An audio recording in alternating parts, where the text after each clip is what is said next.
सरकारी नौकरी एक सपना जिसके लिए लाखों युवा सालों तक मेहनत करते हैं, लेकिन अगर यही सपना किसी परिवार को बिखेर दे, अगर यही सपना एक माँ और बेटी के रिश्ते में सबसे बड़ा सवाल खड़ा कर दे, तो जरा सोचिए, जिस माँ ने बचपन से उंगली पकड़कर चलना सिखाया, क्या वही माँ अपनी ही बेटी की कथित साजिश का शिकार हो सकती है? राजस्थान के जयपुर से सामने आया एक मामला पूरे देश को झकझोर रहा है।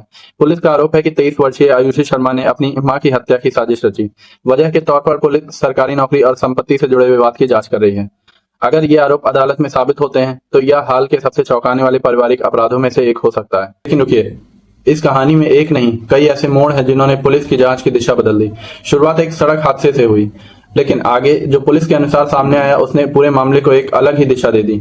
वीडियो के आखिर तक जरूर बने रहिए, क्योंकि अंत में बात करेंगे उस सवाल की जो इस पूरे मामले में अब भी सबसे बड़ा सवाल बना हुआ है। नमस्कार, मैं हूं कन्हैया त्रिपाठी, आप देख रहे हैं जनता की बात। चलिए शुरू करते हैं। पुलिस के अनुसार 3 जुलाई को जयपुर में एलडीसी के पद पर कार्यरत नीरज शर्मा सड़क पार कर रही थी। उसी दौरान एक तेज रफ्तार एसयूवी ने उन्हें टक्कर मार दी। शुरुआत में यह मामला एक सामान्य सड़क दुर्घटना जैसा लगा, लेकिन जांच आगे बढ़ी तो पुलिस को ऐसे सबूत मिले जिससे मामला पूरी तरह बदल गया। CCTV footage, mobile location, call record और कई अन्य तकनीकी सबूतों के आधार पर पुलिस ने दावा किया कि यह हादसा नहीं बल्कि पहले से बनाई गई साजिश हो सकती है। यहीं से शुरू हुई इस केस की असली कहानी। रुकिए, अभी तक आपने जो सुना वो सिर्फ कहानी का आधा हिस्सा है। आगे जो पुलिस के अनुसार सामने आया उसने जांच की दिशा ही बदल दी, लेकिन कहानी यहीं खत्म नहीं होती है। पुलिस का आरोप है कि आयुषी शर्मा ने कुछ रिश्तेदारों और अन्य लोगों के साथ मिलकर हत्या की योजना बनाई। जांच एजेंसियों के अनुसार नीरज शर्मा की कई दिनों तक कथित तौर पर रेकी की गई। इसके बाद सही समय देखकर एसयूवी से टक्कर मारकर इसे दुर्घटना जैसा दिखाने की कोशिश की गई। पुलिस का यह भी दावा है कि इस कथित साजिश के लिए करीब 7 लाख रुपए में लोगों को शामिल किया गया। हालांकि इन सभी आरोपों की पुष्टि अदालत में होने वाली सुनवाई और सबूतों के परीक्षण के बाद ही होगी।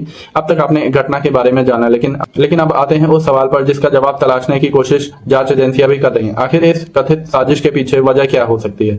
अब तक आपने जो सुना उससे सबसे बड़ा सवाल यही उठता है, आखिर क्यों?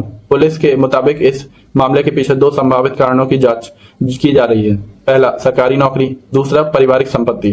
पुलिस का दावा है कि आयुषी अनुकंपा नियुक्ति चाहती थी, लेकिन उसके पिता की मृत्यु के बाद नौकरी उसकी मां को मिली थी।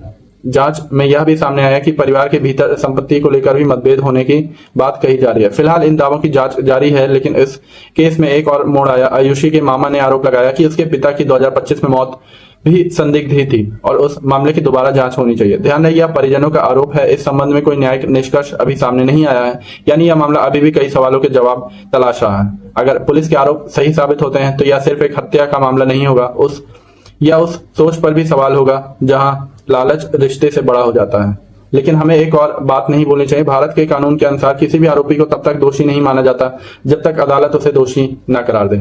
इसीलिए इस मामले को भी उसी नजर से देखना जरूरी है। वीडियो खत्म करने से पहले एक बात याद रखिए, इस मामले में कई सवालों के जवाब अभी भी जांच और अदालत की प्रक्रिया पर निर्भर है। इसीलिए किसी भी अंतिम निष्कर्ष पर पहुंचने से पहले न्यायिक प्रक्रिया का इंतजार करना जरूरी है। यह मामला सिर्फ एक परिवार की कहानी नहीं है, यह हमें यह सोचने पर मजबूर करता है कि आखिर ऐसा क्या बदल रहा है कि रिश्तों की जगह लालच लेता जा रहा है।